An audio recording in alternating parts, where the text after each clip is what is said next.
விஜயம் டிவி அன்பர்களுக்கு வணக்கம். இன்றைக்கு நாம் ஒரு முக்கியமான நபரை சந்திக்கவிருக்கிறோம். NLP ட்ரெய்னர், சிறந்த மனநல ஆலோசகர், பலருடைய மன ரீதியான பிரச்சனைகளை நட்புடன் அணுகி அவர்களுடன் பேசி அவர்களுடைய மனப்பிரச்சனைக்கு எளிமையான தீர்வுகளை கொடுக்கக்கூடிய ஒரு அற்புதமான நல்ல நண்பர் வி ரங்கநாதன் அவர்கள். வணக்கம். வணக்கம். வணக்கம். அவர்கிட்ட கேட்கறதுக்கு நிறைய கேள்விகள் இருக்கு, நம்ம தெரிஞ்சுக்க வேண்டிய விஷயங்களும் இருக்கு. NLP, இந்த மனநல ஆலோசகம், இதெல்லாம் எப்படி மற்றவர்கள் மனதில் பிரச்சனைகளை அவர்கள் மனதிற்குள் போய் அதை எழுதி மாற்றுகிறார்கள் என்பது போன்ற சில விஷயங்கள்லாம் கேட்டு தெரிஞ்சுக்கணும்னு எனக்கே இருக்கு. அதை நம்ம அவர்கிட்ட கேட்போம் ஒன் பை ஒன்னா. சார், எஸ், ஒரு அஸ்ட்ராலஜர், நான் உங்களுக்கு தெரியும் ஏற்கனவே. இது மாதிரி எனக்கு ஜாதகத்தை எடுத்துக்கிட்டு வருவாங்க. என்னன்னா, என் ஹஸ்பண்டுக்கு என்ன பிடிக்க மாட்டேங்குது, சண்டை போடுறாங்க, இல்லை குழந்தை சொல் பேச்சு கேட்க மாட்டேங்கிறான், ஹஸ்பண்ட் ஒய்ஃப்குள்ள தகராறு, இல்லை ஏதோ ஒரு மனப்பிரச்சனை, ஒரு விரக்தி, இந்த மாதிரி வருவாங்க. அதுக்கு ஜாதக ரீதியாக தீர்வு சொல்லுவோம். ஏன்னா அதில் பேஸ் ஒரு கட்டத்தில் இப்படி இருக்கு இப்படி இருக்குன்னு ஒரு தீர்வை சொல்லிடலாம். எதுவுமே இல்லாமல் ஒரு மனப்பிரச்சனை, எனக்கு ஏதாவது தீர்வு கொடுங்க அப்படின்னு சொல்லிட்டு உங்ககிட்ட ஒருத்தர் அணுகிறாங்கன்னா நீங்க என்ன மாதிரி அவங்களுக்கு கவுன்சிலிங் கொடுக்குறீங்க? உங்களுடைய டெர்மினாலஜி என்ன? உங்களை பத்தி, அந்த ப்ரொஃபஷன் பத்தி ஒரு சின்ன இன்ட்ரோவோட ஆரம்பிச்சீங்கன்னா ரொம்ப நல்லா இருக்கும். மிக மகிழ்ச்சி. மனநலம் மண்ணுயிர்க்கு ஆக்கம் அப்படின்னு திருவள்ளுவர் சொல்றார். நினப்பு தான் புழப்ப கிடைக்குது அப்படின்னு தமிழ்ல வசனம் உண்டு. கண் விழித்ததிலிருந்து தூங்க செல்கின்ற வரைக்கும் நம்மோடு இருக்கிற ரெண்டு விஷயம் தான். இந்த நாம்ங்கிற உணர்வு இருக்கு இல்லையா, அந்த உணர்வோடு இருக்கின்ற ரெண்டு விஷயம், ஒண்ணு உடம்பு, இன்னொன்று மனசு. இது ரெண்டும் தான் நம்மள யாரும் அடையாளம் காட்டுறது. மற்றவர்கள் நாம் யார் அடையாளம் காட்டுறது? உடம்பு. ஓ, இன்னார் ரங்கநாதன், ராம்குமார், ரமேஷ்னு சொல்லுவாங்க. ஆனா அந்த உடம்புக்குள்ள இயங்குகின்ற ஒரு விஷயம் என்னன்னா இந்த மனசு தான். மனசு உற்சாகமா இருந்தா பேச்சு உற்சாகமா இருக்கு, மனசு சோர்வா இருந்தா பேச்சு சோர்வா இருக்கு. அப்போ மனம்தான் மனிதன் என்பதுதான் உண்மை. மனஸ் அப்படிங்கிறதுதான் மனுஷங்கிற பேரே வந்தது. அப்போ பிற ஜீவராசிகளுக்கும் மனுஷனுக்குள்ள வித்தியாசம் என்னன்னு சொன்னா, பிற ஜீவராசிகள் எல்லாம் ஐந்தறிவு உடையதா சொல்றாங்க, மனுஷனுக்கு 6 அறிவு இருக்குன்னு சொல்றாங்க. நான் ஏன் சொல்றாங்க, நான் ஆராய்ச்சி பண்ணல, படிச்சு சொல்றதா சொல்றேன், அவ்வளவுதான். பிற ஜீவராசிகள் எல்லாமே பிறப்புணர்ச்சியோடு செயல்படும், அதாவது இன்ஸ்டிங்டிவா செயல்படும். Instinctive intelligence. பசிச்சா சாப்பிடும், தூங்கும் போது தூங்கும், புணர்ச்சி போது புணரும், அவ்வளவுதான். அது தாண்டி ஒன்னும் செய்யாது. ஆனா மனிதனால மட்டும்தான் பசிக்கும் போது கூட சாப்பிடாம இருக்க முடியும், பசிக்காத போது சாப்பிடவும் முடியும், புணர்ச்சிங்க போது புணரவும் முடியும், புணராம இருக்கவும் முடியும், தேவையெல்லாம் புணர முடியும். இப்படி அது மட்டும் இல்ல, பிற ஜீவராசிகளுக்கு தாம் உயிரோடு இருக்கேன்னு கூட தெரியாது. உயிருக்குன்னு தெரியுமே தவிர தான் உயிரோடு இருக்கேன்னு தெரியவே தெரியாது. ஆனா மனுஷனுக்கு மட்டும்தான் நான் உயிரோடு இருக்கிறேன் என்கின்ற உணர்வு உண்டு. அதாவது மனிதனால் மட்டும்தான் தன் மனதாலேயே தன் மனதை ஆராய முடியும். அது மனுஷனுக்கு மிகப்பெரிய ஒரு வரப்பிரசாதம். அருமையான.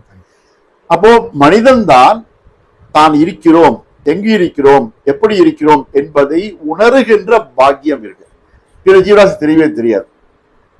இங்க இந்த வரப்பிரசாதம் தான் வில்லங்கமா மாறுது.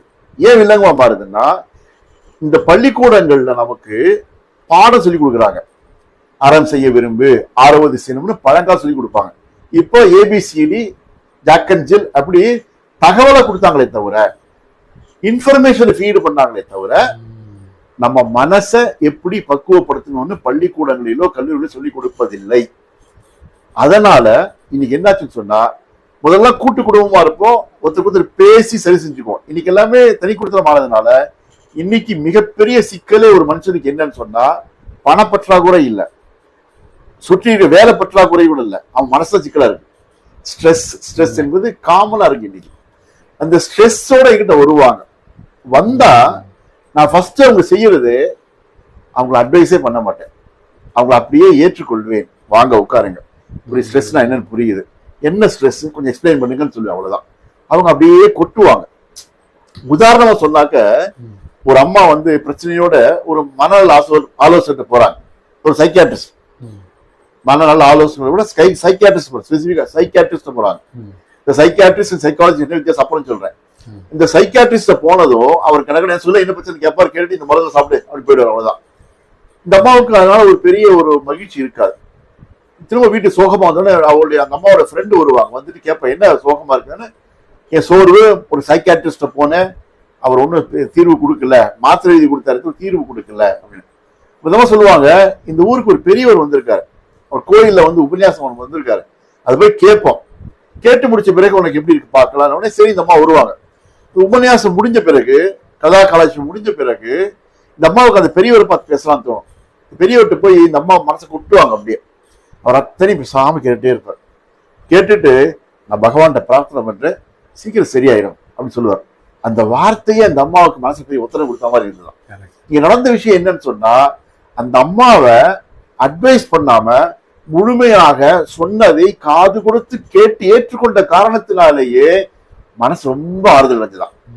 அந்த வேலையை ஃபர்ஸ்ட் நாங்க பண்ணுவோம். வராங்க அப்படின்னு சொன்னா அவங்க பிரச்சனை என்னங்கிறத குறுக்கீடு இல்லாமல் முழுமையா கேட்டுவோம். அவங்க எந்த ஃப்ரேம்ல இருந்து வராங்க, என்ன கணிப்புல இருந்து வராங்க, நடந்த பிரச்சனையை அவங்க எப்படி புரிஞ்சுட்டு இருக்காங்க, அந்த புரிதல் அவங்களுக்கு ஆக்கப்பூர்வமா இருக்கா எதிரா இருக்கா, இதெல்லாம் கொஞ்சம் பொறுமையா கேட்டு, அதை காது கொடுத்து கேட்டு, நான் ஜட்ஜ்மெண்டல் லிசனிங் சொல்லுவாங்க எங்களுடைய சைக்காலஜிக்கல் கவுன்சிலிங்ல. நான் ஜட்ஜ்மெண்டல் லிசனிங், வருகின்ற எந்த அந்த நபர் எவ்வளவு பெரிய குற்றவாளியா இருக்கலாம், ஆனா அந்த கவுன்சிலிங் பார்வையில அவர் குற்றவாளி நாங்க பார்க்க மாட்டோம், பிரச்சனையை கொண்டு வருவர், அவருக்கு தீர்வு சொல்ல வேண்டும் பார்ப்போம். அப்போ ஃபர்ஸ்ட் கவுன்சிலிங்ல என்ன நாங்க செய்வோம் சொன்னா, அல்லது நான் குறிப்பா செய்யறேன்னு சொன்னா, நான் judgemental listening and totally understanding the client R subject, empathetic listening சொல்லுவாங்க. இதை செஞ்ச பிறகுதான் அவங்களுடைய பிரச்சனை என்ன அப்படிங்கறத புரிஞ்சுக்க முடியும், அதன் பிறகு அவங்களை வழிகாட்ட முடியும். இதான் செய்யணும். ரொம்ப அருமையா சொன்னீங்க, அழகான விளக்கம், கேட்கவே ரொம்ப எக்ஸாக்டா வந்து இதுதான் பாயிண்ட் அப்படின்னு புரிஞ்சுது.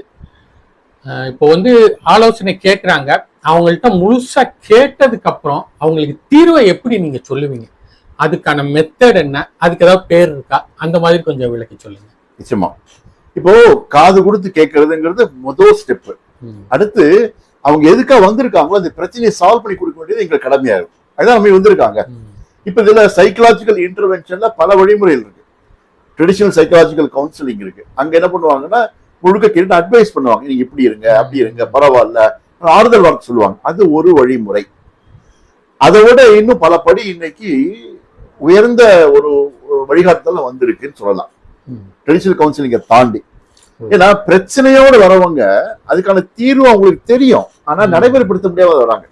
ஃபார் எக்ஸாம்பிள், இவர் வந்து முன்கோபம் வருது ஒருத்தருக்கு, அல்லது ஆபீஸ் சண்டை போடுறான்னு வச்சுக்கோங்க, அவங்ககிட்ட வருவார், சார் எனக்கு எங்க டீம் கூட கோ எக்ஸிஸ்ட் பண்ண முடியல சார், டக்கு கோபம் வந்துடுது, கண்ட்ரோல் பண்ண முடியல, வார்த்தையை விட்டுறேன், அப்புறம் வருத்தப்படுறேன் அப்படிங்கிறார். அப்ப அவர் புத்தி கேட்டுருது, நான் கோவப்படக்கூடாது, வார்த்தையை விடக்கூடாது, புத்தி கேட்டுருது, ஆனா மனசு புரியல. எப்படி அர்ஜுனன் சொன்னான் கிருஷ்ணர்கிட்ட, கிருஷ்ணா நீ சொல்றதெல்லாம் புரியுது எனக்கு, பக்தியோ ஞானோ கர்மம் எல்லாம் புரியுது எனக்கு, புத்தி கேட்டுருது, ஆனா மனசுக்கு இன்னும் புரியலன்னா. அர்ஜுனாஸ் டைலமான்னு சொல்லுவாங்க அதுக்கு. இந்த டைலமா எல்லாம் இருக்காங்க. புத்தி கெட்டுற விஷயம் மனசு கிட்டாம போறதுனாலதான் சிக்கல் வாழ்க்கையில வருது. இந்த புத்திக்கு மனசுக்குள்ள கேப்ப நாங்க ஃபில் பண்றது எங்க வேலை.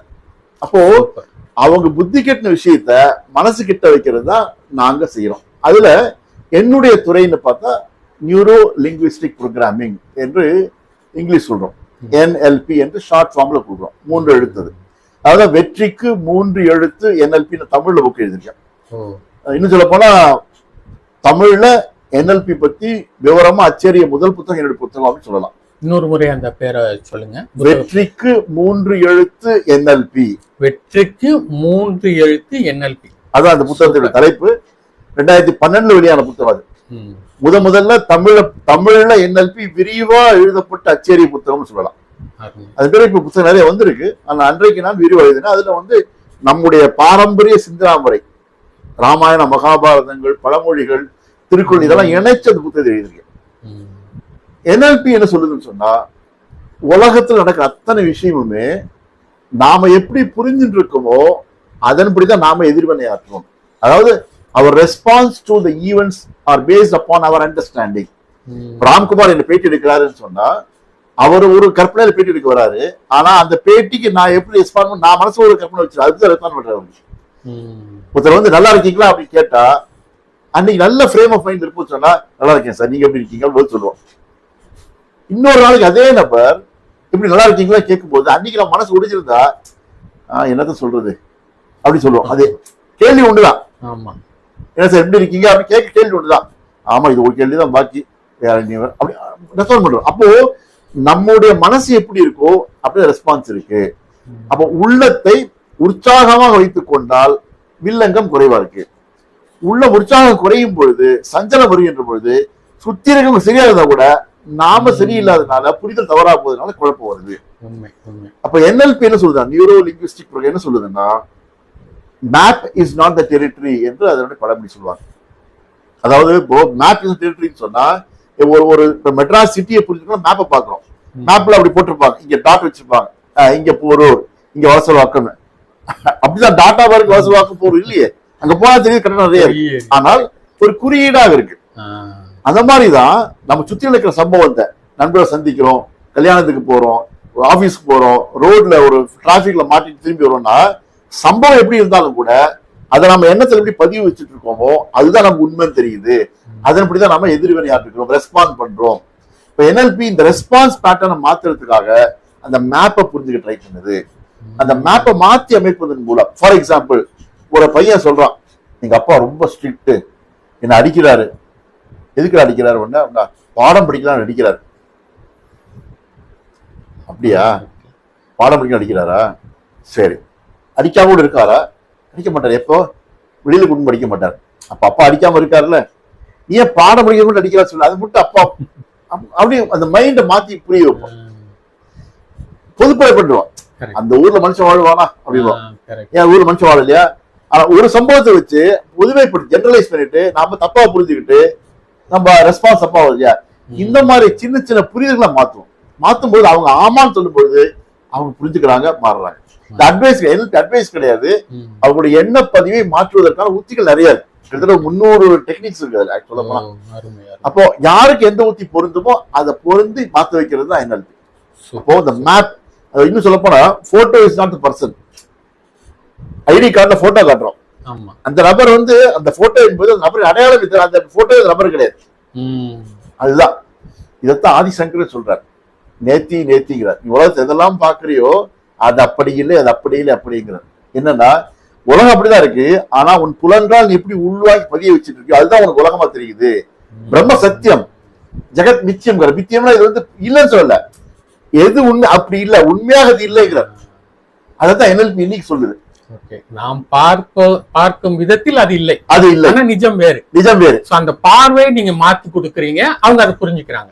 அதாவது எப்படின்னா ஒரு பொருள் நம்ம பாக்குறோம்னு சொன்னா பொருள் எப்படி இருக்கு அப்படியே நம்ம பாக்குறது இல்ல, அதை கண்ணால பார்க்கும் பொழுது அந்த பொருளோட தன்மை நமக்குள்ள மாறி போயிடுதான். கண் பார்வை சக்தி, அந்த பொருள் உள்வாங்க தன்மை, என்னது பதிவு தன்மை, இதை வச்சு அந்த பொருளை பத்தி நாம் உள்ளுக்குள்ள ஒரு மேப் கிரியேட் பண்ணிக்கிறோம். அதன் கூட தான் செயல்படுறோம். தவிர கண் முன்னாடி இருக்க பொருளோட டீல் பண்ணலாங்கன்னு NLP சொல்லுது. இதை ஆதிசங்கர் சொல்றாரு, இந்த உலகம் பிரம்மமா இருக்கு, ஆனா ஒரு மாயை என்ற திரை மறைப்பதால் தனித்தனியா பாக்குறோம், பிரிச்சு பாக்குறோம். நமக்கு அந்த ஐம்புலன்களை மாற்றினதுனால புலன்கள் பிரம்மத்தை உணர விடாமல் மாயையா நம்ம காட்டுது. அதே நினைச்சிட்டு இருக்கோம். நேத்தின்னு சொல்றாரு. இதுதான் NLP சொல்லுது, நீ எதை பார்க்கின்றாயோ அது நீ பார்க்கின்றபடி இல்லை, அதையும் கலந்திருக்கிறது அப்படி சொல்லுது. அருமை அருமை அருமை, ரொம்ப அழகா விளக்கி சொன்னீங்க. எப்படி ஒருத்தர் வந்து சால்வேஷன் அவங்களுக்கு எப்படி கிடைக்குதுங்கிற வழிமுறை ரொம்ப அழகா சொன்னீங்க. இதே விஷயத்த இப்போ காம்ப்ளிகேஷன் நிறைய எங்க இருக்குன்னா, நிறைய பேர் கூட கூடி ஒரு வேலைகள் செய்யணும், தினசரி நிறைய பேர் கூட புழங்கணுங்கிற இடத்துல நிறைய மனச்சுமைகள் ஏற்படும். இப்போ இந்த மாதிரி விஷயத்துல ஒரு ஆபீஸ்ல கார்பரேட்ல வேலை பார்க்குறவங்களுக்கு அப்ளை பண்ண முடியுமா? இப்போ வேலை பார்க்குற இடத்துல இருக்கிறவங்களுக்கு ஏற்படக்கூடிய மனத்தாங்கல், மனச்சுமைகளை போக்குறதுக்கு அங்க போய் ஏதாவது அவங்களுக்கு கவுன்சிலிங் பண்ண முடியுமா? அது மாதிரி ட்ரைனிங்ஸ் எல்லாம் உண்டா? நிறைய இருக்கு. அது மாதிரிதான் அதை பத்தி கொஞ்சம் விளக்கி. அதாவது மனுஷன் ஒன்னா சேர்ந்து சண்டை வரும். ஏப்பா பக்கத்து வீட்டுல ஒரே சண்டையா இருக்கே, அந்த ஹஸ்பண்ட் சண்டை போட்டே இருக்காங்களே, எதனால அவங்க சண்டை போட்டே இருக்காங்க அப்படின்னு கேட்பாரு. அவங்க ஹஸ்பண்ட் ஒய்ஃப் தான் சண்டை போட்டே இருக்காங்க அப்படிம்பாங்க. அதுதான் உண்மை. அதாவது ஒவ்வொரு தனி மனிதன் நல்லவன் தான் சார். ஆனா சேர்ந்து பணி செய்ய வரும்போதுதான் சிக்கல்கள் உருவாகுது. சின்ன சின்ன அவநம்பிக்கை வருது, சின்ன சின்ன குற்றம் பார்க்கின்ற அந்த எண்ணம் தலை தூக்குது. இதுதான் சிக்கல் மேல உருவாக்குது. அடிப்படையில் பொறாமை பெறாமை இதுதான் குழப்பமே வருது. இன்னும் சொல்றா பெறாமை தான் பொறாமையை கொடுக்குது. உண்மை. நான் ஆபீஸ்க்கு போறேன், என் கலீக பாக்குறேன், அவர் நேத்த ஒரு கார் வாங்கிட்டு வந்து சொல்றாரு. சொன்னோட டக்குன்னு கார் வாங்கிட்டாரா, இப்ப நம்மளோட சம்பளம் வேற மாதிரி கூட வாங்குறாரா, சந்தேகம் வருது உடனே. அப்போ என்னிடம் கார் இல்லை, எனக்கு அந்த பெறாமை தான் பொறாமையை கொடுக்குது. இந்த பொறாமை என்ன செய்யறேன், அடுத்து அவர் இயல்பா பேச வந்த கூட என்ன நல்லா இருக்கீங்களா கேட்டா அவர் நக்கல் பண்றாருல்ல, நான் புரிஞ்சுக்கிறேன். அவர் இதார்த்தமா கேட்கிறாரு, நல்லா இருக்கீங்களா கேட்கிறாரு. ஆனா நான் புரிஞ்சுக்கிறேன், நான் மாத்தி புரிஞ்சுக்கிறேன். ஏன்னா என் உள்ளம் சரியில்லை. இது இயல்பா நடக்கும் தான். இதுல அப்படி ஆபீஸ் போய் சிக்கல் சந்திக்கிறவங்களுக்கு தனிப்பட்ட கவுன்சிலிங் பண்றேன். என்னன்னா முதல்ல உங்களுடைய தன்னம்பிக்கை பலப்படுத்திக்கங்க. உங்களை யாரும் உங்களை மீறி இழிவுபடுத்த முடியாது. உங்களை யார் குற்றம் சொன்னா கூட, பழி சொன்னா கூட, சண்டை போட்டா கூட நீங்க உங்க உள்ளுக்குள்ள சண்டை போடக்கூடாதுங்கிற உறுதி ஏற்படுத்திக்கிறதுக்காக பயிற்சி கொடுக்குறேன். அட்வைஸ் பண்ணக்கூடாது, பயிற்சி கொடுக்கணும். பயிற்சி அதுக்கு ரிசோர்ஸ்ஃபுல்னஸ் சொல்லுவோம் சைக்காலஜில. ரிசோர்ஸ்ஃபுல்னஸ் அது உள்ள இடிச்சோடு இருத்தல். இப்போ என் பாக்கெட்ல 1000 ரூபாய் இருக்குன்னு சொன்னா டக்குனு ஒரு 10 ரூபாய் யாருக்கிட்ட கொடுத்துருவேன். பெருசா யோசிக்க மாட்டேன். 1000 ரூபாய் என்கிட்ட இருக்கு, ஒரு 10 ரூபா தானே அப்படின்னு கொடுத்துருவேன். இருக்கிறதே 50 ரூபா தான். அதுல 10 ரூபாய் கேட்டா வீடியோ தோணும். ஏன்னா நிறைவா இல்லை என்கின்ற எண்ணம் வந்ததுனால. ஆனா 1000 ரூபாய் இருக்கும்போது நினைச்சிட்டு இருக்கேன் நிறைய இருக்குல்ல, 10 ரூபா தானே அப்படின்னு நினைக்கிறோம். அந்த மாதிரி மன உணர்ச்சியை கூட உள்ளத்தை கூட நல்ல ரிசோர்ஸ்ல வச்சுக்கிட்டோம்னு சொன்னா எத்தனை பேர் சண்டை போட வந்தா கூட நம்ம சண்டை போடாம இருக்க முடியும். அவர் தெய்வம் துணை நமக்கு பாப்பா, ஒரு தீங்கு வர மாட்டாது பாப்பான்னு பாரதி சொன்னான். அப்போ எல்லாமே தெய்வத்து மேல பாரத்தை போட்டுட்டு நம்ம செயலாற்றும் போது என்ன யாரும் தீங்கு செய்ய முடியாதுப்பா, என் பின்புறம் தெய்வம் இருக்கு நினைக்கும் பொழுது நமக்கு இயல்பா இருக்க முடியுது. அதே மாதிரிதான் உள்ளத்தை நான் பலம் வாய்ந்தா இருக்கேன், என் அனுமதி இன்றி யாரை என்ன சாய்க்க முடியாதுன்ற உள்ளத்தில் இருக்கும்போது எத்தனை பேர் என்ன குற்றம் சொன்னா கூட சிரிச்சுக்கிட்டே கேட்க முடியும். ஏன் அப்படி சொல்ற, நான் என்ன அப்படி தப்பு செஞ்சேன் உனக்கு சொல்ல முடியும். இந்த பக்குவத்தை உருவாக்குவேன். அதாவது ஆங்கிலம் சொல்ல போனா somebody comes to criticize the person, I will tell them it's really interesting, what makes you criticize me அப்படிங்கிற சொல்லுவேன். இது என்ன ஆகும்னா ஆட்டோமேட்டிக்கா அது எதிராக ஆஃப் ஆயிடுவோம். சண்டை போட நினைச்சிட்டு இருக்கவங்க கூட ஏன்னா இப்படி எதார்த்தமா பேசலாம்னு சொல்லி பண்ணுவாங்க. அப்போ அண்டர்ஸ்டாண்டிங் அதர்ஸ், அதுக்கான டெக்னிக்ஸ் டூல்ஸ் இருக்கு. அவங்களுடைய நேச்சர் என்ன, பிலீஃப் என்ன, இதெல்லாம் புரிஞ்சு வச்சு அதுக்கு தகுந்தபடி, அதாவது ஆடுற மாட்டை ஆடி கறக்கணும், பாடுற மாட்டை பாடி கறக்கணும் இல்லையா, இதுக்கான NLP டூல்ஸ் இருக்கு, சைக்காலஜி டூல்ஸ் இருக்கு. இதை இம்பார்ட் பண்ணி ட்ரைனிங் கொடுத்துதான் டீம் நர்ச்சரிங், டீம் ஸ்பிரிட்டை உருவாக்குகின்ற பயிற்சிகள் உண்டு. ஓகே. ஸோ இதுக்கு வந்து ஆஃபீஸ்ல போய் இப்போ அந்த கம்பெனி கார்பரேட் உங்களை அணுகி எங்க தொழிலாளர்களுக்கு பயிற்சி கொடுங்க அப்படின்னு கூப்பிடுவாங்க. அப்போ அது மாதிரி போய் நீங்க பயிற்சி கொடுக்குறீங்க. கண்டிப்பா குழுவா பயிற்சி கொடுக்குறேன். குழுவா? ஆமா, ட்ரைனிங் பேர் கூட்டு பயிற்சி கொடுக்குறது. கூட்டு பயிற்சி. ஓகே. முதல்ல கவுன்சிலிங் என்பது தனிப்பட்ட ஆலோசனை, தனிப்பட்ட கூட்டு பயிற்சி. பயிற்சி. இப்போ NLP ட்ரெய்னர் அப்படின்னு இருக்கு. இப்போ நீங்க சொன்ன மாதிரி பயிற்சி கொடுக்குறேன் அப்படின்னு சொன்னீங்க, அதுதான் இந்த NLP ட்ரெய்னர்ங்கிற வார்த்தை தானா? ஆமா ஆமா ஆமா ஆமா. NLP ட்ரைனிங் என்பது NLP-ல இருக்கிற விஷயங்கள் பயிற்சி கொடுக்கிறது NLP ட்ரைனிங். ஆமா. அந்த NLP-னா என்னன்னு சொல்லி கொடுக்கறதா, இல்லைன்னா அந்த NLP அதுல அந்த மெத்தட் படி அவங்க மனசுக்கு பயிற்சி கொடுக்கறதா? வெரி குட், நல்ல கேள்வி. அதாவது ரெண்டு விஷயம். NLP என்ற சப்ஜெக்ட் படிக்கிறதுக்கு தனியா ட்ரைனிங் இருக்கு. NLP பிராக்டிஷனர் கோர்ஸ்னு நடத்துறேன். சூப்பர். NLP பிராக்டிஷனர் கோர்ஸ் அதுக்கு பேரு. அந்த அந்த 4 நாள் பயிற்சி வரும்பொழுது NLP-னா என்ன, யார் ஆரம்பிச்சாங்க, அதனுடைய ஃபவுண்டேஷன் பிலீஃப் என்ன டூல்ஸ் அண்ட் டெக்னிக்ஸ் இருக்கு, அது எப்படி நாம பயிற்சி செய்யணும், நமக்கு எப்படி பயிற்சி செஞ்சுக்கணும், அடுத்த முறை எப்படி கற்றுக் கொடுக்கணும் என்று இந்த 4 நாள் பயிற்சி சொல்லிக் கொடுக்கப்படுகிறது. இது NLP ட்ரைனிங். கார்பரேட்ஸ் போகும் பொழுது NLP அடிப்படையில் அங்க பயிற்சி கொடுக்கப்படும். அது மனசுக்கு இல்ல, இங்கே மனசுதான். NLP அடிப்படையில் மனசு சம்பந்தப்பட்டதுதான், உடம்பு சம்பந்தப்பட்டதே கிடையாது. ஏன்னா எங்கிட்டே சில பேர் கேட்பாங்க, சார் எனக்கு கேன்சர் இருக்கு, NLP-ல கியூர் பண்ணணும்னு கேட்பாங்க. இல்ல சார் கிடையாது. எனக்கு BP ஜாஸ்தி இருக்கு, NLP-ல கியூர் பண்ண முடியும்னு கேட்பாங்க. உடம்புல வியாதி இருக்குன்னா நீங்க மருத்துவர்கிட்ட போகணும். ஆனா அது சம்பந்தமான மனசஞ்சலம் இருக்குன்னா போக்க முடியும். இப்ப கேன்சர் இருக்குன்னா பெயின் மேனேஜ்மெண்ட்டுக்கு நான் NLP மூலமா தீர்வு கொடுக்குறேன். விமனுக்கு வந்து ஆக்சுவலா பேக் பெயின் வரும், பீரியட்ஸ் போது பேக் பெயின் வரும். அது இன்டென்ஸா இருக்கும் போது பேக் பெயின் இல்லாம இருக்கிறதுக்கான பயிற்சி கொடுக்குறேன். ஸோ இந்த மாதிரி தான் இப்போ ஒரு ஆப்ரேஷன் நடக்க போகுதுன்னு சொன்னா ஆப்ரேஷன் முன்னாடி பயம் இருக்கும், மனசுல பயம் இருக்கும். அதை போக்குவதற்கான பயிற்சி கொடுத்து தைரியம் ஆப்ரேஷன் உட்கார இருக்குது. ஆப்ரேஷன் முடிஞ்ச வழியில் இந்த போஸ்ட் ஆபரேட்டிவ் பெயின் மேனேஜ்மெண்ட் அது கொடுத்து நம்பிக்கை கொடுக்குது. ஆக NLP என்பது முழுக்க முழுக்க மனசு சம்பந்தப்பட்டது. மனசை உற்சாகமாக வைத்துக் கொள்வதற்கு அனைத்து வடிவமும் NLP இருக்கு.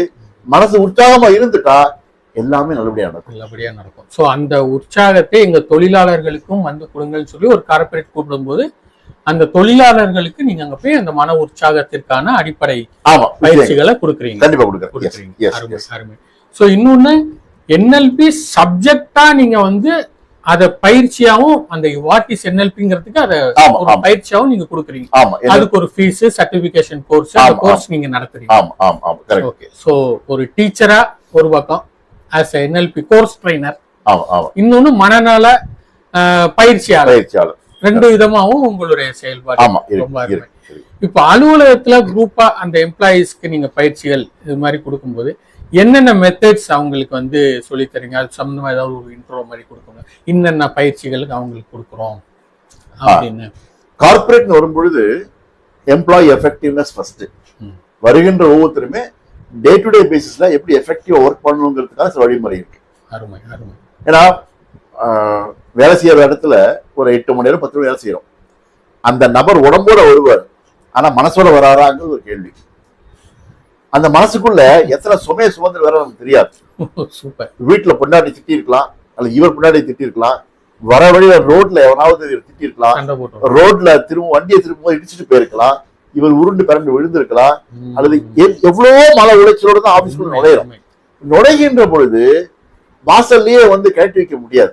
மனசு நம்ம கூட இருக்கு, 24 மணி நேரம் மனசு நம்ம கூட தான் இருக்கு, தூங்கும் போது மனசு நம்ம கூட தான் இருக்கு. அதாவது கனவு நிறைய வருது.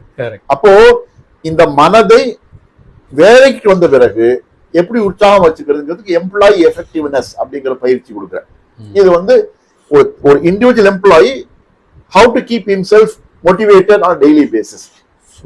அதுக்கு ஸ்மார்ட் என்று ஒரு சின்ன ஒரு கோர்ஸ் வச்சிருக்கேன், SMART, ஸ்மார்ட் என்று. It's an acronym. ஸ்மார்ட் என்பது S என்பது ஸ்ட்ரெஸ், M என்பது மோட்டிவேஷன், A என்பது ஆட்டிடியூட் ஹோனிங், R என்பது ரிலேஷன்ஷிப், T என்பது டைம் மேனேஜ்மெண்ட். ஸ்மார்ட். ஏன்னா ஒரு வேலைக்கு வந்தா தன்னை தான் ஒழுங்க வச்சுக்கணும், செல்ஃப் மேனேஜ்மெண்ட் தேவை. அண்ட் சுத்தி மத்தவங்க கூட வேலை செய்யறாங்க இல்லையா, அவங்க கூட இணக்கமா இருந்தா தான் வேலை ஊட்ட நடக்கும். அப்போ ரிலேஷன்ஷிப் மேனேஜ்மெண்ட். இதுக்கு மனசு உற்சாகம் வச்சுக்கிறது மோட்டிவேஷன். ஏன்னா டிமோட்டிவேஷன் நிறைய இருக்கும், டே டு டே ப்ராப்ளம் நிறைய வரும், சேலஞ்சஸ் வரும். அப்போ மனசு டிமோட்டிவேட் ஆகும். அப்போ அந்த மாதிரி சேலஞ்சஸ் வரும்போது எப்படி மோட்டிவேஷனா இருக்குங்கிறதுக்கு செல்ஃப் மோட்டிவேஷன் டூல்ஸ் சொல்லி கொடுப்பேன். அதே மாதிரி ஆட்டிடியூட், எதுக்காக வேலைக்கு வரும், என்ன பர்பஸ்க்கு வேலைக்கு வந்திருக்கும், நம்ம அப்ஜெக்டிவ் என்ன, 5 வருஷம் கழிச்சு எப்படி இருக்கணும், இதை மனசுல வச்சு டெய்லி வேலை செய்யணும். அப்ப ஆட்டிடியூட் கோலிங் உண்டு. பிளஸ் ரிலேஷன்ஷிப் மேனேஜ்மெண்ட், மற்றவங்க கூட இணக்கமா எப்படி வாழ்றது. ஏன்னா அந்த இன்டர்பர்சனல் ஸ்கில்ஸ் இருந்தா தான் எஃபெக்டிவா இருக்க முடியும். பிறரோட சக மனித உறவு சீரா இருந்தா தான் வேலை செய்யறது நிம்மதியாக நம்மளால இருக்க முடியும். அப்புறம் டாஸ்க் மேனேஜ்மெண்ட், டைம் மேனேஜ்மெண்ட், ஒரு நாள்ல எப்படி சிறப்பாக பயன்படுத்துறது டைம் மேனேஜ்மெண்ட், இது அத்தனை சொல்லி கொடுக்குறேன். இது எம்ப்ளாயி எஃபெக்டிவ்னஸ் உண்டு. இதை தாண்டி மேனேஜர்ஸா இருந்தாக்க மேனேஜர் ஸ்கில்ஸ்க்கான ட்ரைனிங் கொடுக்க போறோம். அதுல வந்து மேனேஜர் ஸ்கில்ஸ்க்கான பேசிக்கலி கம்யூனிகேஷன் ஸ்கில்ஸ் தேவை, டெலிகேஷன் பவர் இது தேவை, டீம் மேனேஜ்மெண்ட் ஸ்கில்ஸ் தேவை, பிளஸ் இண்டிவிஜுவல் டொமைன் நாலேஜ் தேவை. இது இருந்தா மேனேஜரால் டீல் பண்ண முடியும். The manager should understand his team members. அவங்க இண்டிவிஜுவல் எப்படி இருக்காங்க, அவங்க எப்படி கம்யூனிகேட் பண்ணணும், எப்படி இன்ஃப்ளூயன்ஸ் பண்ணணும், வேலை எப்படி வாங்கணும், இதுக்கான ட்ரைனிங் மேனேஜர்ஸ் தனியா இருக்காது. ஓவராலாவே டீம் ஸ்பிரிட் உருவாக்குறதுக்கான டீம் மேனேஜ்மெண்ட் கேம்ஸ் இருக்கு. அதை வச்சு ஓவரால் டீம் சைனர்ஜி பில்ட் பண்ண முடியும். கேம்ஸ் கண்டக்ட் பண்ணி அதுக்கான ஒரு டீம் ஸ்பிரிட்டை கொடுக்க முடியும். அப்புறம் லீடர்ஷிப் ஸ்கில்ஸ். லீடர் அப்படிங்கிறவன் வந்து வழிநடத்துவான், மேனேஜர் ஒரு நிர்வாகம் பண்றவன், ஆனா லீடர் வழி நடத்துவான். சோ ஒரு லீடரோட குவாலிட்டி என்னன்னு சொன்னா தன்னை போல் மற்ற தலைவர்கள் உருவாக்குவதா லீடர்ஷிப். அப்போ அந்த லீடர்ஷிப் என்பது ஆளுமையை உருவாக்குகின்ற ஒரு வழிமுறை. அதுக்கான ஸ்கில்ஸ் என்ன என்பதை சொல்லிக் கொடுக்க போறோம். இப்படி அப்புறம் ஸ்ட்ரெஸ் இருக்கு, ஸ்ட்ரெஸ் மேனேஜ்மெண்ட் இருக்கு, இமோஷனல் இன்டெலிஜென்ஸ், அப்போ உணர்ச்சிகளை எப்படி கட்டுப்படுத்தி வச்சுக்கிறது, இது மாதிரி ஆங்கர் மேனேஜ்மெண்ட் இருக்கு. இது மாதிரி அந்தந்த டாபிக் தகுந்த மாதிரியான ஒரு கார்பரேட் தேவையான விஷயம் சொல்லிடுவோம். இது தாண்டி சேல்ஸ் டெக்னிக்ஸ், சேல்ஸ் மேனேஜ்மெண்ட், இந்த ட்ரைனிங் நான் கொடுக்குறேன். ஸோ ஒரு கம்பெனி உங்களை கூப்பிடும் போதே இன்னென்ன ஸ்கில்ஸை ஃபோக்கஸ் பண்ணி ட்ரைனிங் கொடுங்கன்னு சொல்லி கூப்பிடுவாங்களா? ஆமா, ஏன்னா அப்படி கூப்பிடும்போது நான் கேட்டுருவேன், என்ன பர்பஸ் ட்ரைனிங் நடத்துறீங்க, ட்ரைனிங் முடிஞ்சு உங்களுக்கு என்ன அப்ஜெக்டிவ் அச்சீவ் ஆகணும். Super. It's called training need analysis வாங்க, TNA. அப்போ எதுக்காக ட்ரைனிங் பண்றது தெரிஞ்சாதான் என்ன ட்ரைனிங் பண்றது முடியும். பொதுவாக கார்பரேட் என்ன பண்ணுவாங்க, மோட்டிவேஷன் ட்ரைனிங் சொல்லுவாங்க. சார் மோட்டிவேஷன் ட்ரைனிங் கொடுத்துக்கிறேன் சார், நீங்க என்ன எதிர்பார்க்குறீங்கன்னு கேட்பேன். இல்ல சார் சரியாவே பேச மாட்டேங்கிறாங்க மக்கள்லாம். அப்படியா சார், சரியா பேச மாட்டேங்கிறாங்கன்னா என்ன சொல்றீங்கன்னா இங்கிலீஷை பேச வரல சார் அப்படிம்பாங்க. ஓ உங்களுக்கு வேண்டிய லாங்குவேஜ் ஸ்கில்ஸா? லாங்குவேஜ் வேணும்பாங்க. ஆரம்பிச்சது மோட்டிவேஷன். ஆனா கொஞ்சம் நுணுக்கமா கேட்கும் போதுதான் அவங்க தேவை லாங்குவேஜ் ஸ்கில்ஸ் தேவைப்படுது. ஃபாரின் கிளைண்ட்ஸ் வந்தா இவங்க பேச தயக்கப்படுறாங்க, ஏன்னா லாங்குவேஜ் பேரியர். அப்போ லாங்குவேஜ் ஸ்கில்ஸ் ட்ரைனிங் கொடுக்கும். ஸோ இந்த மாதிரி கேள்வி கேட்பேன். மோட்டிவேஷன் ஜெனரலா சொன்னா கூட அதை கேள்வி கேட்டு அவங்களுக்கு என்ன தேவைங்கிறது புரிஞ்சு அதன் பிறகு ஒரு கோர்ஸ் டிசைன் பண்ணி அது 1 நாளா 2 நாளா எவ்வளவு நாளுங்கிறதுலாம் அரைவ் பண்ணிட்டு விச்சுவலி கன்வீனியன்ட் டேட்ல இன் ஹவுஸ் ட்ரெயின் நடத்தப்படும். வித்தின் த ஹால் ஒரு காலத்தால 10 சாயந்தரம் 5 வரைக்கும் அல்லது 9-5:30 மணி வரைக்கும் நடத்தப்படும். சூப்பர். இத்தனை வருஷத்துல நிறைய கம்பெனிஸ் நீங்க அது மாதிரி பார்த்து சக்சஸ்லாம் நிறைய பண்ணிட்டு வந்திருக்கீங்க. இப்போ இந்த கம்பெனிஸ்ல நீங்க போன அனுபவங்கள்ல ஏதாவது இது ஒரு பெக்யூலரா இப்படி ஒருத்தங்க இருந்தாங்க, நான் இப்படி ட்ரெயின் பண்ணேன் அப்படின்னு ஒரு சக்சஸ் ஸ்டோரி ஏதாவது சொல்ல முடியுமா? பாயிண்ட் அவுட் பண்ணி குறிப்பிட்டு சொல்ற மாதிரி ஏதாவது இருந்தா? நிறைய இருக்கு. இல்ல நிறையவே இருக்கு. ஒன்னு உதாரணத்துக்கு கம்பெனி பேர்ல குறிப்பிட முடியாதுங்கிறது தான் உண்மை. ஆனால் நிறைய கம்பெனில என்ன பண்ணா அவங்கள ஆரம்பத்தில் ஐஸ் பிரேக்கிங் ஆக்டிவிட்டி பண்ண வைப்பேன். ஐஸ் பிரேக்கிங் ஆக்டிவிட்டி என்பது பரஸ்பரம் வந்து ஒரு பார்ட்டிசிபென்ட் 20 பேர் 30 பேர் இருக்காங்கன்னு சொன்னா அவங்கள பரஸ்பரம் ஜாலியா பேச வைப்பேன். சூப்பர். அந்த ஐஸ் பிரேக்கிங் செஞ்சு முடிஞ்ச பிறகு 1/2 hour 1 மணி நேரம் அந்த ப்ரோக்ராமை பொறுத்தது அவங்கள்ட்ட கேட்பேன். எப்படி இருந்து கேட்பேன், சார் இப்பதான் ஃப்ரீயா ஃபீல் பண்றோம் சார். சரிங்க, ஒரே கம்பெனில வேலை செய்யறோம், ஆனா இப்படி ஃப்ரீயா பேசுனதே கிடையாது. இன்னைக்கு அவரை நான் புரிஞ்சுக்கிட்டேன். அவர் எந்த ஊருக்கு தெரிஞ்சுக்கிட்டேன். அவரு எங்க ஊர் தான். அது வரைக்கும் எல்லாருமே ஒரு கலீகா பார்த்துருக்காங்க தவிர சேர்ந்து வேலை செய்யறாங்க உணர்வு இல்லாம இருந்தது. இது ஒரு நடந்திருக்கு. இதை தாண்டி இந்த எம்ப்ளாயி எஃபெக்டிவ்னஸ் ப்ரோக்ராம் போதெல்லாம் தனிப்பட்ட முறையில எங்கிட்ட ஆலோசனை கேட்பாங்க. எனக்கு எங்க அப்பா அம்மா ரொம்ப அப்படி இருந்துட்டாங்க, அதனால எனக்கு வாழ்க்கை அப்படி பாதிச்சுது. நீங்க இந்த ஒரு பாயிண்ட் சொன்னீங்க இல்லையா, அது எனக்கு வாழ்க்கை திருப்பி முறையா வந்திருக்கு அப்படின்னு பதில் சொல்லியிருக்காங்க. Super super. அப்புறம் என் ஹஸ்பண்ட் நான் தப்பாவே நினைச்சிட்டு இருந்தேன் சார், இப்ப நீங்க சொன்ன பிறகுதான் எனக்கு புரியுது, என் ஹஸ்பண்ட் நல்ல எண்ணத்துல தான் பண்றாரு, இப்பதான் புரியுது எனக்கு, நான் தேவையில்லாம சண்டை போட்டேன் அப்படின்னு சொல்லியிருக்காங்க. இத மாதிரி எல்லாம் கூட வந்திருக்கு. இதை விட இன்னொரு ஆச்சரியமான விஷயம் என்னன்னு சொன்னா, இந்த government polytechnic government schools program பண்ணும்போதுதான் எவ்வளவு ஏழ்மையில இருந்தா கூட அவங்க படிப்பார்வத்தில் சிறப்பா இருக்காங்க தெரியும். ஒரு பொண்ணு அப்படித்தான் ஒரு குறிப்பிட்ட பாலிடெக்னிக் ட்ரைனிங் பண்ணும் பொழுது அந்த கிளாஸ்ல பெஸ்ட் ஆன்சர் பண்ணிச்சு. ட்ரைனிங் ப்ரோக்ராம் பெஸ்ட் ஆன்சர் பண்ணி துடிப்பா இருந்தது. அதுக்கப்புறம் அந்த அவருடைய ப்ரொஃபசர் சொன்னார், இந்த பொண்ணு லக்ஷ்மியின் பேரு, இந்த பொண்ணுக்கு அம்மா மட்டும்தான், யாருமே கிடையாது, அண்ணெல்லாம் விட்டு போயிட்டாங்க. இது வீட்டு வேலை செஞ்சு கொத்து வேலை செஞ்சு சம்பாரிச்சு உடம்பு சில அம்மாவுக்கு மருந்து வாங்கி கொடுத்து இங்கே படிக்க வருது. ஆச்சரியமா இருக்கு. இன்னொரு பையன், அவன் வசந்தன் அவன் பேரு, அவங்க அப்பா காலையில 4:30 மணிக்கெல்லாம் ஆடு வெட்டி மட்டன் வெட்டி பக்கெட்ல கொடுப்பாரான். ஒரு 20 கிலோமீட்டர் சுத்தப்பட்ட ஒரு கிராமத்துக்குலாம் போய் அவன் டெலிவரி பண்ணிட்டு அப்புறம் தான் காலேஜ் வரான், படிக்க வரான், பெஸ்டா படிக்கிறாங்க. இதெல்லாம் ஆச்சரியமான விஷயமா இருந்தது. அப்போ படிக்கணும்னு நினைக்கிறவங்க எப்படி படிக்கிறாங்க, அவங்க தனிப்பட்ட முறையில கேட்கும் போது நமக்கு ஆர்வமா இருக்கும், அவங்க சொல்லி கொடுக்க ஆர்வமா இருக்கும். இப்படி நிறைய உதாரணம் சொல்ல முடியும். அதே மாதிரி கவுன்சிலிங் வந்த பொழுது சூசைட் பாயிண்ட் போனவங்கள திருப்பி கொண்டு போயிருக்கேன். டைவர்ஸ் போனவங்கள டைவர்ஸ் ஆகாம வாழ்க்கை வாழ வச்சிருக்கேன். இப்படி நிறைய சமூகம் சொல்லு, அது மிராக்கிள் நிறைய நடந்துன்னு சொல்ல முடியும். அருமை சார், ரொம்ப அருமை. கேட்கவே ரொம்ப நல்லா இருக்கு. இப்போ இந்த சூசைட் பண்ணிக்கணுங்கிற அளவுக்கு ஒரு நெக் ஆஃப் த நெருக்கடியில இருக்கும்போது அவங்கள மனசை மாத்துற அளவுக்கு நீங்க இந்த ட்ரைனிங் கொடுத்துருக்கீங்க அப்படின்னு வருது. இப்போ இந்த NLPல சில விஷயங்கள் இப்போ கூகுள்ல எல்லாம் படிச்சு பார்க்கும்போது இந்த ஹிப்னாட்டிசம் இந்த மாதிரி எல்லாம் உள்ள வருது. இப்போ நீங்க இந்த NLPக்குள்ள ஹிப்னாட்டிசம் கையாள்வது உண்டா, இல்ல இந்த NLP கோர்ஸ்க்குள்ளே அது இருக்கா, ஹிப்னாட்டிசம் ஒரு பார்ட்டா? நல்ல கேள்வி, வெரி குட். இப்போ NLP கோர்ஸ் நடத்துறோம் இல்லையா, அதுல டைரக்டா ஹிப்னாசிஸ் ஒரு பார்ட் இல்ல, அதான் உண்மை. ஆனா NLP என்பது it's called waking hypnosis. Traditional hypnosis called sleeping hypnosis. ஏன்னா அங்க வந்து ஒரு கிளையண்ட் படுத்துக்குவாரு, கண்ணை மூடிக்குவாரு, தூங்குற மாதிரி இருப்பாரு, ஹிப்னாட்டிஸ்ட் கமாண்ட் கொடுத்துட்டே இருப்பாரு. கண்ணை மூடி ஆழ் மனசோட கம்யூனிகேட் பண்றது regular hypnosis, sleeping hypnosis. NLP என்பதும் ஆழ் மனதோடு இயங்குகின்ற விஷயம் தான். அப்போ இது வேக்கிங் ஹிப்னாசிஸ். கண்ணை திறந்துட்டே இருக்கும் பொழுது கமாண்ட் சப்கான்ஷியஸ் மைண்ட் கொடுத்து சேஞ்சஸ் கொண்டு வருவோம். இந்த ரெண்டு விஷயம் ஹிப்னாசிஸும் சரி NLP சரி, அந்த சப்ஜெக்ட் யாரு ஆலோசனைக்கு வராங்களோ அவங்க ஏற்றுக்கொண்டால் தான் செய்ய முடியுமே தவிர வலிய செய்ய முடியாது. உப்பு கொடுத்தா ஒத்துக்கிட்டாதான் செய்ய முடியுமே தவிர ஹிப்னாசிஸ் என்பது ஏதோ பலவீனமான மனசு இருக்கவங்கள அப்படியே வசியம் பண்ணி கொண்டு போறது கிடையாது. ஹிப்னாசிஸ் என்பது விழிப்பு நிலை. It's ஹைட்டன்ட் awareness. அதாவது நான் distracted ஹைட்டன்ட் awareness is hypnotic state. ஒரு ஹிப்னாசிஸ் இருக்காரு, கண்ணு உட்கார்ந்து இருக்காரு, அவருக்கு ஒண்ணுமே தெரியாது இல்ல, அவர் கவனமா இருப்பாரு அந்த நேரத்துல. யூஸ்வலா கண்ணு திறந்துக்கு டிஸ்ட்ராக்ஷன் நிறைய இருக்கும் நமக்கு. ஆனா ஹிப்னாட்டிக் ஸ்டேஜ்ல the subject will be totally focused, intensely focused. And நாம என்ன சொல்றோம் முழுக்க காதுல வாங்குவாங்க. யாரால ஹிப்னோடைஸ் ஆகும்னு சொன்னா யார் மென்டலி ஸ்ட்ராங்கா இருக்காங்களோ அவங்க ஹிப்னோடைஸ் ஆவாங்க. செல்ஃப் கான்பிடன்ஸ் யாருக்கு இருக்கோ அவங்க ஈஸி ஹிப்னோடைஸ் ஆவாங்க. ஹிப்னோடைஸ் ஆனால் அவன் மனசு பலவீனம் நினைக்க கூடாது. பலவீனமானவர்களால் ஹிப்னோடைஸ் ஆகவே முடியாது. அதான் உண்மை. நல்ல தகவல். அப்புறம் ஹிப்னாசிஸ் என்பது தன்னை மறந்த நிலை அல்ல. ஐயோ என்ன தெரியாது அப்படி இல்ல. அந்த நபருக்கு ஒவ்வொரு நொடியும் நடக்கு தெரியும், தெளிவா தெரியும். அதே மாதிரி டிரான்ஸ்லேட் தான் NLP கொண்டு வரும். ஆனா கண்ணை திறந்து இருப்பாங்க. அதுதான் அவங்க விழிப்பு நிலையிலேயே அவங்க ஆழ் மனதிலிருந்து அந்த பதில்களையோ அந்த உணர்வுகளையோ நீங்க வெளிக்கொண்டு வரீங்க. ஆமா, அவ்வளவுதான். ஏன்னா ஆழ் மனசு பொய் சொல்லவே சொல்லாது. ஆழ் மனசு இயல்பாக உண்மையை சொல்லுகின்ற விஷயம். ஸ்பான்டேனிட்டி என்பது கான்சியஸ் மைண்ட் தான் கால்குலேட்டிங் மைண்ட். அது வந்து டைசெக்ட் பண்ணி பார்த்து எதிராளிக்கு எது சொன்னா பிடிக்குமா அப்படி சொல்லி மாத்தி பேசும். ஆனா ஆழ் மனசு உள்ளது உள்ளபடி அப்படியே கொட்டிடும்.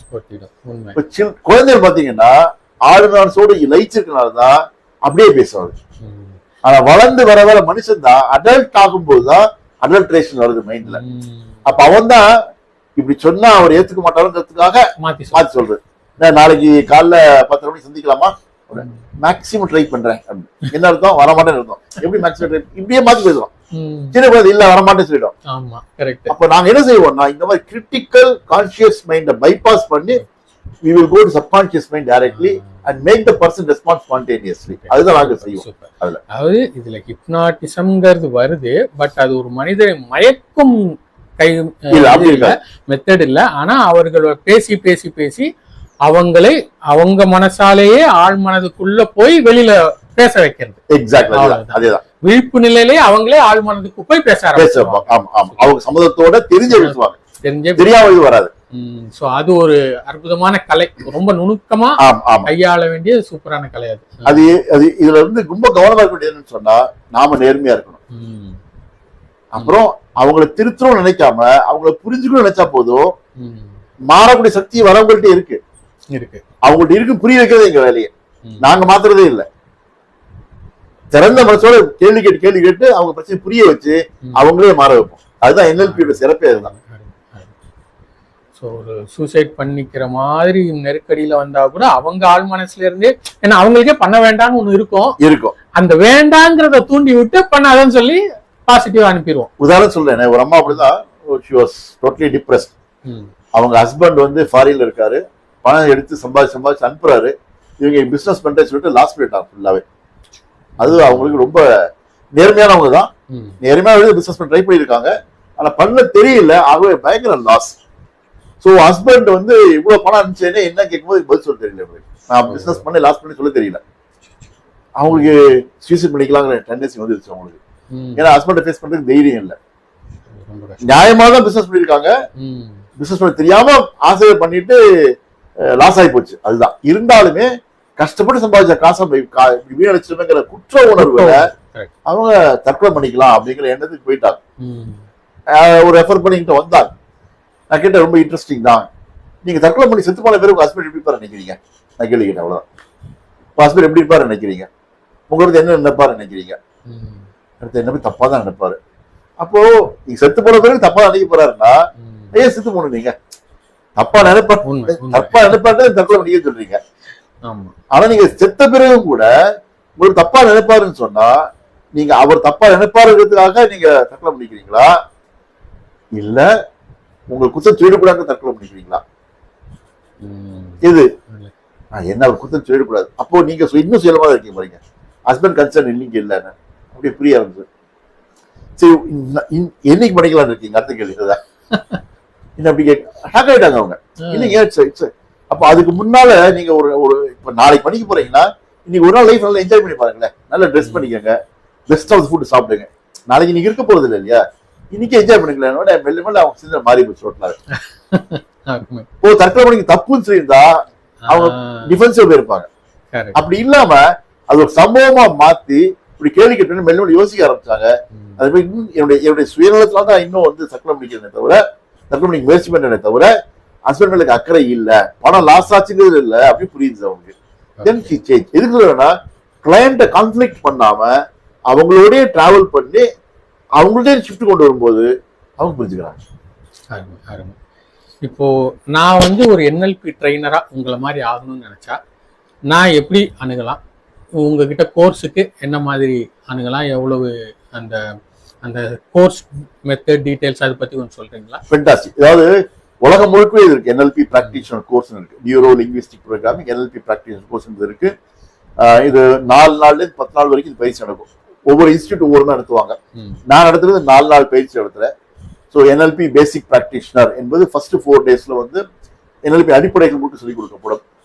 அதுல பேரு NLP மாஸ்டர் பிராக்டிஷனர் ஒன்று இருக்கு. இந்த NLP மாஸ்டர் பிராக்டிஷனர் வரும்போது அடுத்த லெவல் சொல்லிக் கொடுக்கணும். இந்த லெவல்ல என்ன ஒரு எக்ஸ்டென்ஷன் அவ்வளவுதான். ஆனா பேசிக் பிராக்டிஸ் தெரிஞ்சாலே போதும், இந்த 4 நாள் பயிற்சி தெரிஞ்சாலே போதும், யாருக்கான கவுன்சிலிங் பண்ண முடியும். ஏன்னா NLP கவுன்சிலிங் பண்றது ஏன் பாதுகாப்பானதுன்னு சொன்னா இதுல மருந்து மாத்திரை கிடையாது, யாரையும் கட்டாயப்படுத்துறது கிடையாது. அவங்களுக்கு இருக்கிற மனசு அவங்க சம்மதத்தோட அவங்க ரிசோர்ஸ் மாத்துறோம், அவ்வளவுதான். ஆகவே மருந்து மாத்திரை சொன்னாலும் அட்வைஸ் சொன்னாலும் தான் ஒரு சப்ஜெக்டுக்கு புரியாத புது விஷயம் திணிக்கும் போதுதான் குழப்பம் வரும். அப்படி இல்லை, முழுக்க முழுக்க அவங்களோட டிராவல் பண்றோம், அவங்க எப்படி இருக்காங்க புரிய வைக்கிறோம். அவங்க இப்போ சின்ன குழந்தை இருக்கு, டக்குனு போய் மண்ணில் கீழே விழுதுன்னு சொல்லுவாங்க. ட்ரெஸ் எல்லாம் அழுக்காயிடுச்சுன்னா புதுசு ட்ரெஸ் போட போறது இல்லை, குழந்தை நிற்க வச்சு நல்ல ட்ரெஸ் தட்டி விட்டு திரும்ப ஒழுக்கா ட்ரெஸ் பண்ணி விட்டு வெரி குட் போயிட்டு வச்சா கொஞ்சம் சந்தோஷப்படல. அதுதான் அவங்க பண்றாங்க. ஸோ நாங்க யாரையும் அவங்களுக்கு விருப்பமெல்லாம் மாத்துறது இல்லை. அப்போ இந்த 4 டே பிராக்டிஸ் NLP பிராக்டிஸ் கோர்ஸ் வந்துட்டாலே அதை பயிற்சி செய்யும் பொழுது 4 நாள்ல உங்களுக்கு என்னென்ன டூல்ஸ் டெக்னிக்ஸ் அறிமுகப்படுத்தப்படும். அதன் பிறகு நீங்க ஒரு 6 மாசமாவது அதை பயிற்சி செய்யும் பொழுதுதான் உள்வாங்க முடியும். உள்வாங்கினா தான் எதிராளியை புரிஞ்சுக்க முடியும். இதுல இன்ட்யூஷன் என்பது மிக முக்கியம். உள்ளுணர்வு நமக்கு இருக்கணும். உள்ளுணர்வு இருக்கும் பொழுதுதான் எதிராளி ஒரு பிரச்சனை வரும்போது அவங்க கூட புரிஞ்சக்கூடிய பொறுமை நமக்கு இருக்கும். இல்லைன்னா என்ன ஆகும்னா டிப்ரெஷன் வந்தாக்க டிப்ரெஷன் எங்களா டெக்னிக் யோசிச்சு கொடுத்தாரு அதை யோசிச்சுட்டு இருப்பீங்க. நீங்க சப்ஜெக்ட் பத்தி யோசிக்கணும். டிப்ரெஷனுக்கு டெக்னிக் யோசிக்க கூடாது, சப்ஜெக்ட் என்னத்தை யோசிக்கணும். அப்போ அந்த அன்கான்சியஸ் காம்பிடன்ஸ் சொல்லுவாங்க, நிபுணத்துவம் என்பது வரணும். எப்ப நிபுணத்துவம் வரும்? யோசிக்காம செய்யும்போது நிபுணத்துவம் வரும். யோசிச்சு செய்யறோம்னு சொன்னா அது வந்து கான்சியஸ் காம்பிடன்ஸ், அது தப்பு வர வாய்ப்பு இருக்கு. சமையல் புக்கை பார்த்து சமைக்க போறேன்னு சொன்னா கான்சியஸ் காம்பிடன்ஸ் தான். 100 கிராம் உப்பு போடு, 100 கிராம் எங்க இருக்கு கிராம் தெரிஞ்சிருவா, நடக்காது. கைப்பக்கம் உள்ள டக்குனு போட்டே இருப்பாங்க, அது அன்கான்சியஸ் காம்பிடன்ஸ். யோசிக்காம செய்வது, யோசிக்காம செய்வதுன்னா என்ன? நம்மளுடைய நாடி நரம்புல அந்த ஞானம் உள்ள போயிருக்கணும். அதனாலதான் வள்ளுவர் சொல்றாரு, கற்க கசடற கற்பவை கற்றபின் நிற்க அதற்கு தகன்றார். படிக்கிறது மட்டும் இல்ல, அது உள்வாங்கணுங்கிறாரு. உள்வாங்கி விட்டால் சிறப்பா செயல்பட முடியும். Super super. ஸோ உங்ககிட்ட வந்து ஒரு கோர்ஸ் NLP ட்ரெயினரா நான் படிக்கணும் அப்படின்னா உங்ககிட்ட கோர்ஸ் ஜாயின் பண்ணலாம். கண்டிப்பா ஜாயின் பண்ணலாம். ஸோ 4 நாள் கிளாஸ் இனிஷியலா, அதுக்கு சர்டிபிகேஷனும் கிடைச்சிடும். ஆமாம், அதாவது நான் வந்து NFNLP neuro national federation of neuro linguistic program Florida USA இருக்கிற இன்ஸ்டிடியூட் அசோசியேட் ஆகிருக்கு. அங்கேயே சர்டிபிகேட் வரும். சர்டிஃபை இது வந்து international valid certificate, international recognise certificate. எங்க வேணா இதுக்கு காட்ட முடியும், அதுக்கான ரெகக்னேஷன் இருக்கு. So they will certify you as certified basic practice of NLP சொல்லுவாங்க. அந்த வேலிட் சர்டிஃபிகேட் அதை வச்சு நீங்கள் ப்ராக்டிஸ் பண்ண முடியும். It's approved. எஸ், அருமை சார். ஸோ உங்கள் மூலமாக இந்த நிகழ்ச்சியை பார்த்து கொண்டிருக்கிற நேயர்கள் நண்பர்கள், ஸோ மனநலம் ஆலோசனை தேவைப்பட்டாலும் உங்களை அணுகுவாங்க, இல்லை அவங்களே மனநல ஆலோசகர் ஆகணும்னு பயிற்சி எடுக்கிறதுனாலும் உங்களை அணுகுவாங்க. தாராளம் தாராளம். ஸோ ரொம்ப நன்றி. இது ரொம்ப அருமையான பேட்டி, ரொம்ப அருமையான விளக்கங்கள். எனக்கே தெரியாத பல விஷயங்கள் வந்து நான் கேட்டு தெரிஞ்சுக்க முடிஞ்சது. ஸோ அதன் பயனை அவங்களுக்கும் கொடுத்து அவங்களையும் தெரிஞ்சுக்க வைக்கவும் ஒரு நல்ல வாய்ப்பு கிடைச்சது. மிக்க நன்றி சார். அதாவது நான் யாரு, எப்படிப்பட்டவன், என்ன செய்யறேன், இந்த உலகம் தெரிஞ்சுக்கிறதுக்கு உங்க மூலமா ஒரு வாய்ப்பு கொடுத்தீங்களா, அதுக்கு உங்களுக்கு நன்றி, இறைவனுக்கு நன்றி, பிரபஞ்சத்துக்கு நன்றி. வாழ்க வளத்துடன்.